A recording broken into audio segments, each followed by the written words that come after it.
going on, everyone? Welcome back to the channel. This is going to be my review of episode 7 of The Last of Us.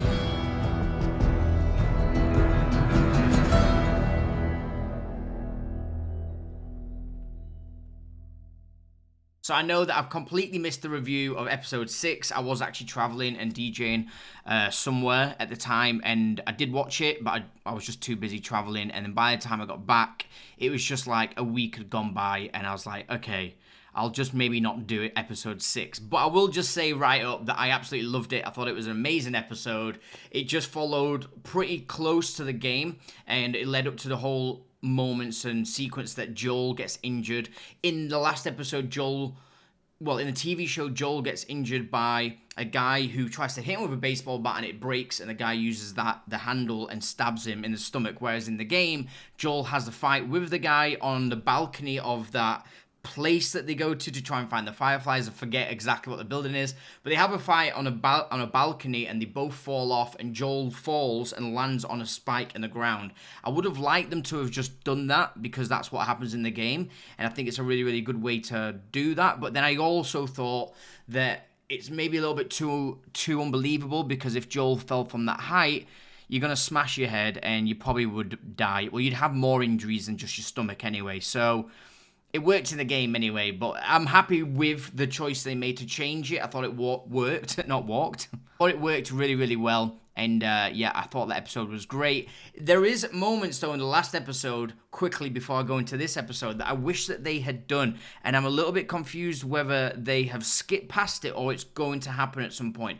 I'm hoping that they still add it into the series somewhere, because it's a really, really nice special moment in the game, and that's where Joel and Ellie come across a giraffe. I thought it was going to be in the last episode, and it wasn't, and I'm a little bit unsure now where exactly that was in the game, and I feel like they've probably skipped it. So yeah, I know there's loads that I'm skipping past. I just wanted to give you my quick review of the last episode, and yeah, I really, really enjoyed it. And yeah, if I was to rate it, I would give it an 8 out of 10.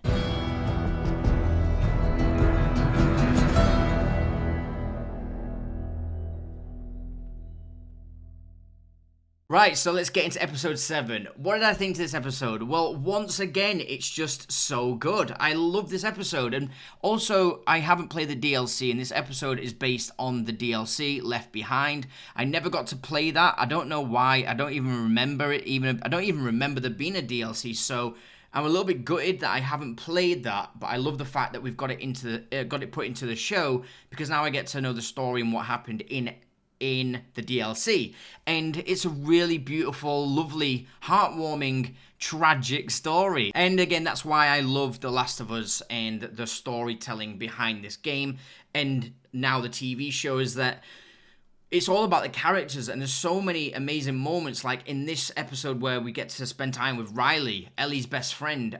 I loved their dynamic. I love their relationship. Riley has gone off and she's gone to become a Firefly. Ellie is part of Fedra, and she's getting trained up to basically kill the Fireflies. Like, that's going to be her role at some point if she stays with Fedra. And I really like the whole dynamic of their situation where they're best friends, but like they could become enemies. And it was just really, really interesting to see that sort of play through. And it was really beautiful to see how Ellie and Riley have this really special relationship.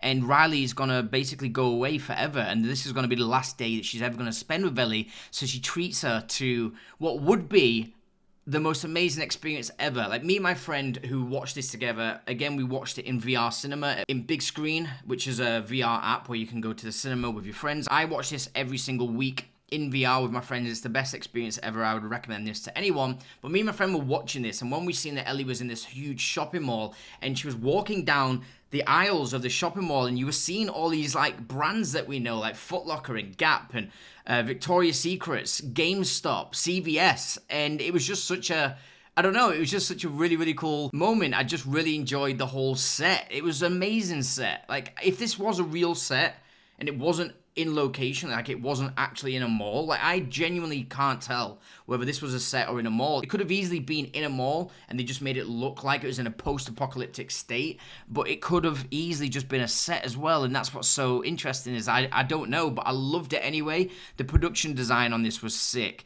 But the moment where Ellie gets taken to, I think it's like the fourth wonder or the third wonder of them all, she gets taken to an arcade, and she's totally blown away by this. And me and my friend sort of laughed and was like, wow, this would actually be mind-blowing. Imagine you've been born into the world of The Last of Us, and it's overrun by monsters, zombie clicker things, and also real dangerous human beings, and the world's just grim, and you see death all the time. It's just, there's nothing nice in this world anymore, apart from maybe the relationships that you might be able to make with people.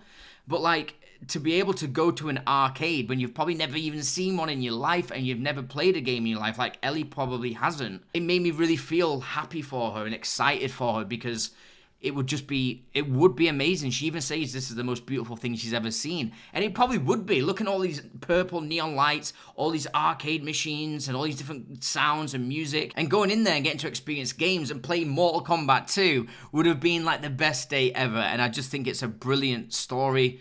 Really, really interesting story, and I actually just enjoyed watching them two have fun, go on the carousel, walk around, just explore this mall. Like when they went into the Halloween shop and they're putting masks on and they're dancing, I just found all of this interesting, and I really enjoyed it, and I could have happily just watched them two have a good time. But unfortunately, this is The Last of Us. Things aren't always going to end well. Well, pretty much nothing ends well. So, of course, in this episode, there's a real awful moment where a clicker bursts through the Halloween shop and jumps on Ellie and Riley, and they've managed to fight it off, but then they realize at the end, well, first of all, Ellie's been bitten, and I love this because I was really wanting to be able to see how Ellie got bitten. I've never seen that before. I never played the DLC. I'm pretty sure this follows the exact story of the DLC. So to see Ellie get bitten and then realize that her best friend Riley's just been bitten, and then how Riley's realizing that it's her fault that Ellie's been bitten because she brought her there, and if she never brought her there in the first place, then this wouldn't have happened. But it has happened, so they're going to have to now deal with the fact that they're both going to die, and then having to make the decision whether they just shoot themselves and end it quick, or just like live their best moments together, whether it's 2 minutes or 2 weeks, whether they just decide to do that and actually have fun and try and just make the most of it, was like a real emotional moment and a real like hard decision to make. I don't know what I would have done, because how could you just suddenly go, well, you would probably hope that you would be all right. Obviously you wouldn't, but in Ellie's case you would. I really hope that we get to see the moment that Ellie realizes that she's not actually gonna die, but Riley does, and to be able to see her best friend turn into a zombie clicker, or whatever you want to call them when they first turn into the things. I really feel like that would be an emotional moment. I do wish that they had that in this episode. Maybe we will get some of that in the next episode, but we have only 2 episodes left, and I don't know how they're going to cover the whole story that's left, because there's so much left. There's so much left, and the runtime of the next episodes is really short, so I don't know how they're going to do it. I'm a little bit panicked about how they're going to do this correctly. I have faith that they're going to do it right, because they've done everything right so far. This is an amazing show, so I'm pretty certain that they're going to nail it, but I do want to see how Ellie reacts to Riley turning and she doesn't. So that's something to look forward to in the next episode if they show that. But Bella Ramsey in this episode, for me, was the episode that sold me on the fact that she could continue the story through the second game. If that gets transferred into TV show, Ellie is the main character, and I'm not going to spoil it for people that hasn't played the second game, but Ellie is the main character in the second game, along with another character who gets introduced called Abby, and I was unsure whether Bella Ramsey would be able to be a good enough presence on her own without Pedro Pascal to be able to go through a whole series with mainly just her. And I feel like this episode definitely showed me that she can. She is an amazing actress. I'm so happy for her. She's doing so many things now with her acting abilities in these episodes, especially this one where I've seen so many different levels to her acting abilities. She was so good. Like when she was emotional, I really felt her emotions. Like she looks like she's in pain. She's upset. The excitement she has when she's going down an escalator and she sees an escalator for the first time.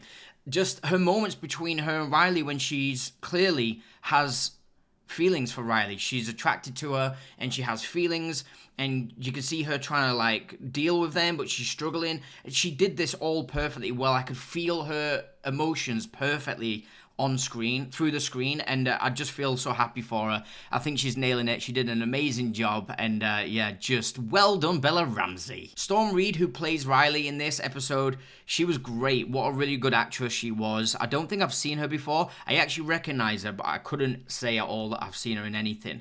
I don't remember watching her in any movies or anything, but she was amazing. Really, really good actress, strong character.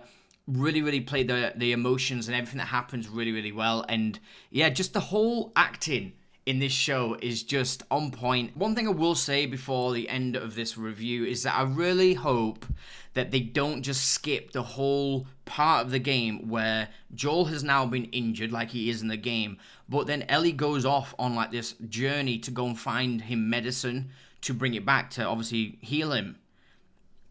And I feel like they're gonna skip it, because at the end of this episode, we see Ellie run around this house and she finds like a needle and thread, and then she comes down and starts trying to like sew up Joel's wounds.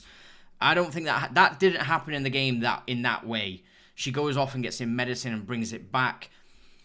And the fact that she never went and did that, and now she's healing him, I imagine that he's going to be healed in the next episode, and he's going to continue the journey after the whole events that happen in the game, where Ellie goes off and finds a medicine and comes across different people, and there's a real sick moment in the game with all that I just hope they don't skip, but I feel like they're going to.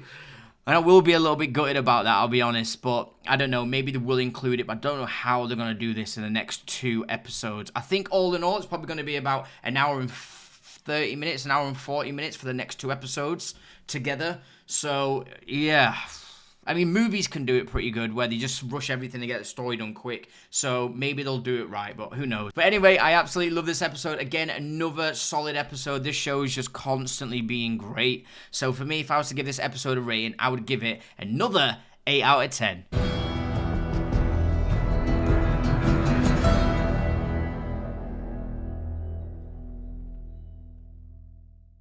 So that's it, guys. That's my review. If you enjoyed this, please drop me a like and let me know down in the comments, did you enjoy this episode? Is it just like the DLC? If you've played it, let me know, because I have no idea. So let me know down in the comments. And if you are new here and you want to stay updated with my videos, please hit that subscribe button. But once again, thank you so much for watching, guys, and I'll see you all on the next one.